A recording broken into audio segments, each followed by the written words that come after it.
5, 4, 3, 2, 1.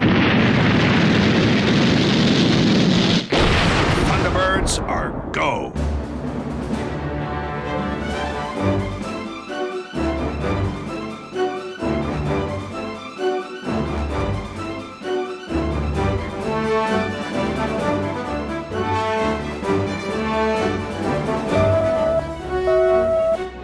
Hi, I'm Andrew Harman. I'm a game designer, inventor. I've been playing board games for over 50 years. Yes, it doesn't look like it, but it's true. And designing board games for over 11 years. And I'm delighted to be involved in Thunderbirds Danger Zone, which will be my 12th published game.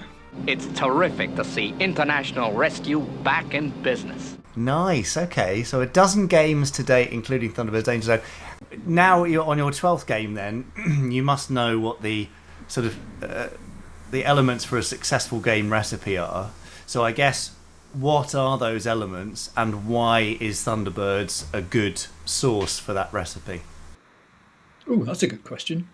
The games that I really like are the ones that are really accessible. So the rule set being as simple as possible, but the gameplay being as crunchy and interesting as possible. So I'm trying to put the emphasis more on how the players think and how the players interact, rather than the mechanic of how the game plays. Yep, I guess that's the best thing for it. That's just my take on it, and it's seemingly successful at the moment. What I loved about the opportunity to work with you on this is that loved Thunderbirds since I was right from the word go, which has been fantastic. So exciting, just reliving all those moments now, just looking back at things and just going, how do I turn Fire Flash landing into a game? Fire Flash from Thunderbird 2. Cut engines. One of the things that was really interesting was being able to look at how to make a really simple game mechanic with as many game choices as possible, but accessible to as many people as possible. So making it really, really simple and just trying to reflect as much as possible in the game, working together as a team, as International Rescue, trying to save the people that are in danger. Calling International Rescue. Calling International Rescue. To those of us, including me really, who are kind of gaming novices, what is a cooperative game in essence, and how does that apply to Thunderbirds Danger Zone? Okay. A cooperative game is all of the players are playing together to try and succeed to beat the game. In most games, you're trying to be the person with the most points, or you're trying to be the one person to get across the line first. In this, it's everybody is working together to try and solve one of the missions. And the missions are based entirely on, at the moment, 7 episodes from the original series. So you've got from Trapped in the Sky all the way up to Imposters. There's different levels of them. It's what I've always wanted. An End of the Road, which is one of the simpler ones. Remember, you've got the truck teetering on the edge, and you've got to get Scott and Virgil there to make sure that everybody's safe.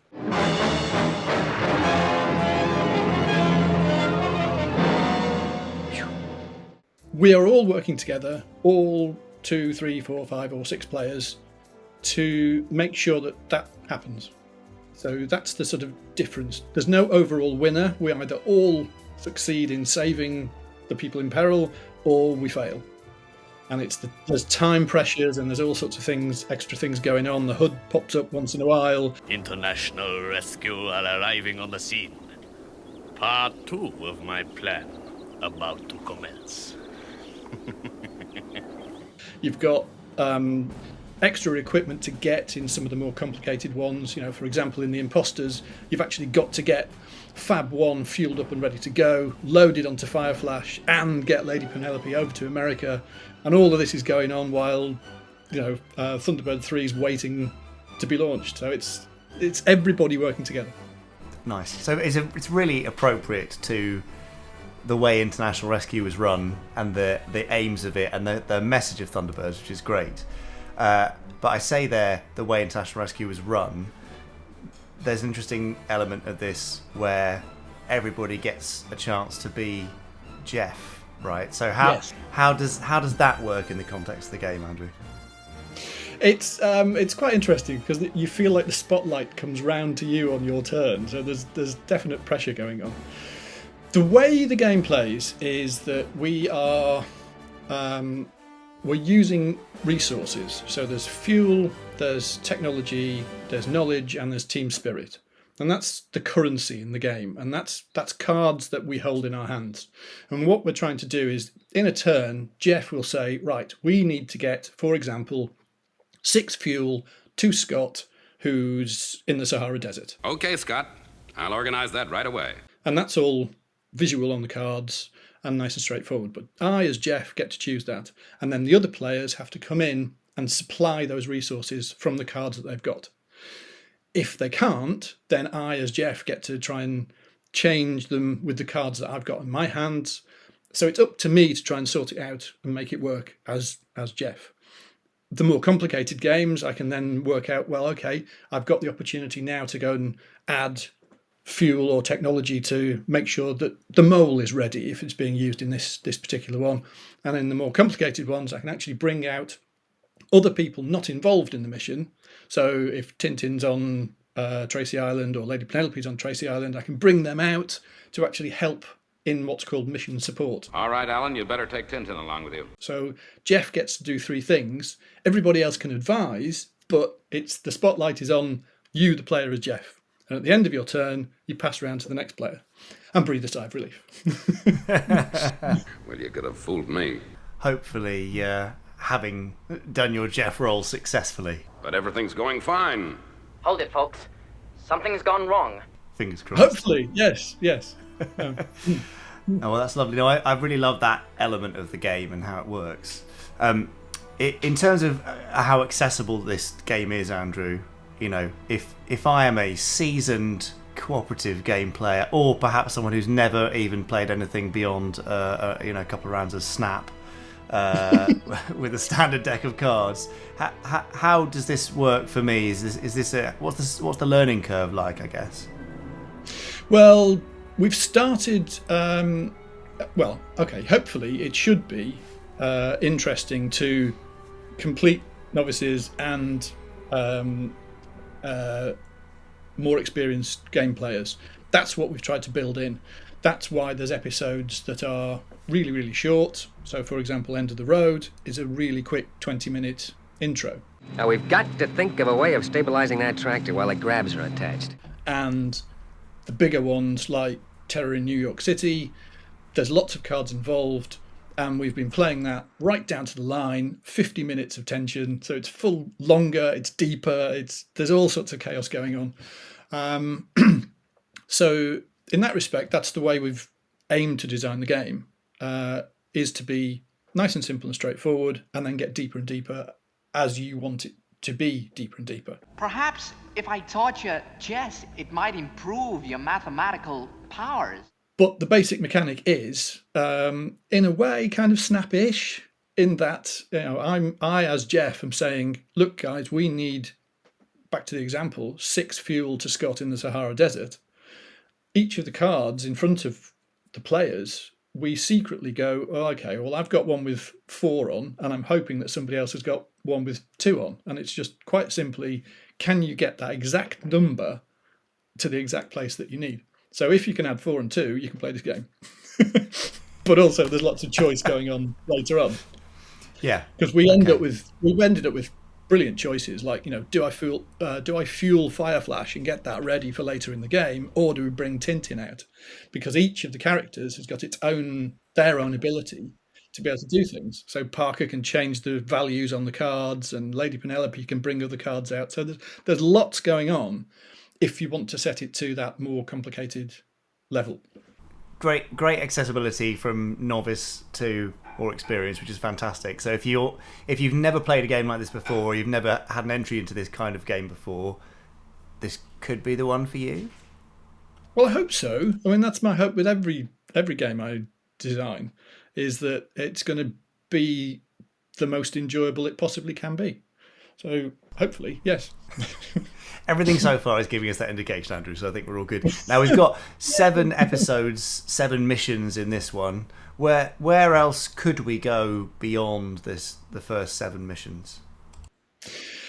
I definitely want to look at using some of the other missions. So yeah, some of the other episodes reflect those as an add-on sort of mission deck to ongoing. So we keep the basic mechanic, and then we just go, right, here's episodes 8 to 14, or however many we can make it work with. Let's have a crack at these alligators.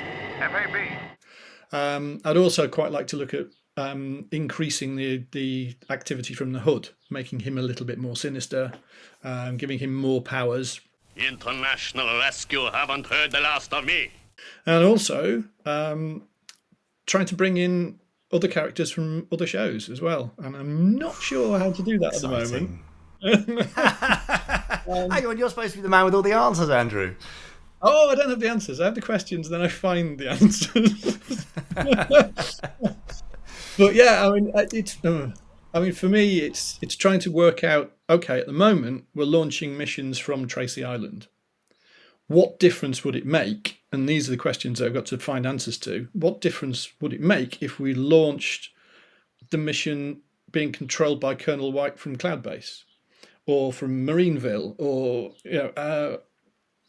what would that do? We are about to launch Stingray. And I don't know at the moment. And it's got to, if we're going to use other characters from other series or other shows, it has to be full of enough flavour so that you know that you're playing Phones or Troy Tempest. You're not just playing a radio operator. Well, yeah, let's see. I mean, let's see what the response is like. Hopefully people will love it. I mean, for you, from a design point of view, what have you learned about Thunderbirds or rediscovered about Thunderbirds in the process of this? I wonder if there's a certain chemistry that's revealed itself, or greater importance of the stories than you thought there was before, or the vehicles, or what has revealed itself about the show in the making of the game? What's revealed itself is the amount of storytelling and the amount of complexity in some of the episodes is remarkable. In a 50-minute show, there's an awful lot going on. Okay, so back to Andrew, aged 5, watching this on TV.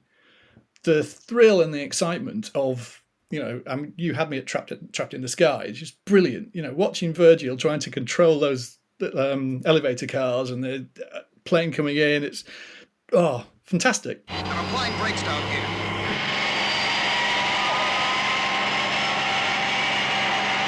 But looking back and trying to go from a storytelling point of view, how do I represent these episodes? Trying to deconstruct the act structure and the story structure has been fascinating. There are 5 and 6 act movies in these in some cases. If you look at the imposters, you've got people setting themselves up as International Rescue to steal plans, which then means that International Rescue are being hunted, so therefore they can't take off and save somebody. And then that's where the story starts. Where do we start, Father? We haven't a thing to go on. It's incredible. And reliving and exploring that depth has been fascinating. Yeah. Yeah. Well, that's brilliant that you have done that, because hopefully that will then kind of be conveyed in the gameplay experience, so fans will feel like they are living in the world of International Rescue and really being a part of the rescues themselves. No, I think they really will be. In terms of your greatest challenge, then, other than the immense pressure of being involved in representing this iconic, nearly 60-year-old show, what have been the greatest challenges along the way? Actually, it was finding the tone. The hardest bit was kind of turning around and just going, the best way for this to reflect International Rescue and Thunderbirds as a whole is it has to be a cooperative game. And part of me was going, I don't really want to do that, because another cooperative game does exist and it's very successful and I really like it, and I wanted to try and do something sufficiently different to not just be held up as, oh, it's just the Matt Leacock one in cards. So, and it's not. It is completely different. And I'm really happy about that. So it's finding that different way of playing cooperatively and being accessible to a novice audience as well as expert audience. All of that together, yeah. And being true to the episodes and trying to work out how to do it. But this is a tough one. You can say that again. Anyway, good luck. I think the moment it all came together was when I realised that I had to find the interesting plot points in a particular episode, and that we as the team are trying to solve those plot points. If you actually look at the Lady Penelope story, for example, in The Imposters, she has to get from London to America. She has to find out where the imposters are, and then, only from then, can she actually get to the mine and have the shootout and catch them. So that's the three parts of her storyline. And what's really interesting about the way that particular episode plays is that the Lady Penelope story is incredibly dense. You've really got to get an awful lot of resources to her. You've got to Field Fab 1, you've got to get Fireflash, etc., etc. You've actually got to get Mars beans. They're in there, of course. I guess you ain't been round these parts long enough to heard about Mars beans, man.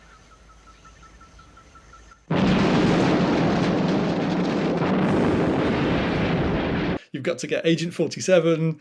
So there's an awful lot of her story going on, and less of the storyline going on with the other guys back at Tracy Island, which I thought at first was going to be a real problem, but that's absolutely the way the story holds out. They're all kind of running around trying to stop everybody, accusing them of being, we get people coming in to Tracy Island to actually go to look around, and there's, Scott takes them round and just goes, no, everything's all fine here. Sorry we had to trouble you, sir. Well, that's quite all right, Colonel. I hope you find the ones you're looking for. We'll find them, sir. Don't worry. But only later on in the other storylines does Thunderbird 3 take off. So it's a really oddly imbalanced way of playing it, but it works really interestingly. It's very asymmetric rather than unbalanced. Purposefully asymmetric. Perilously asymmetric. I like that. That's the way to do it. That's great.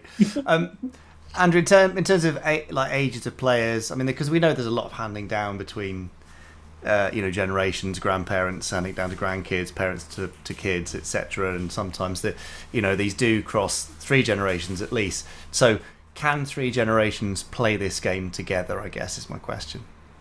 Yes, quite simply. That's one of the things that we, in our first discussions, that was the whole thing of this has to appeal across generations, and it has to appeal across people who do not know Thunderbirds and know it incredibly well. So it's that balance of trying to open all those doors up. Because it's cooperative, if you've got an 8-year-old being Jeff, then they can advise people and just go, ask for advice and just go, look, I've got a choice of I either move the mission forward that way or activate something from the pod or bring somebody in from Tracy Island to help Scott out there and Virgil out there. So what do you think? And only if you've got the right cards and they can manipulate the cards right. What's your opinion, Brains? I think nicely the cooperative part of it has helped it be across the generations. So it should work. Yes. Well, it will work. It does work. Brilliant. That's the nice thing, is it's a mechanic that works whether you know the shows or not, whether you're a novice or not, but that you've gone to such sort of painstaking level of detail to make sure that if you are a fan of the shows and you know every moment blow by blow, or explosion by explosion, I suppose, that you will see that reflected in the game, which means you can sort of dive into it even further. So that's fantastic, and great credit to your hard work and dedication to the project, Andrew. Jolly good show, old boy. And what a show. Andrew, if people want to find you online or social media, where can they do that? Well, the website that I run is called Yay Games, so that's www.yaygames.com. Yaygames. Yaygames. Yes, Yaygames is available on Facebook and Twitter. Yes. But Andrew, thanks so much for chatting to me. I can't wait to play around a Danger Zone with you in due course. That would be marvellous. Yeah, I'm sure you'd love it. I will. Can't wait. Boys, I think we're in business.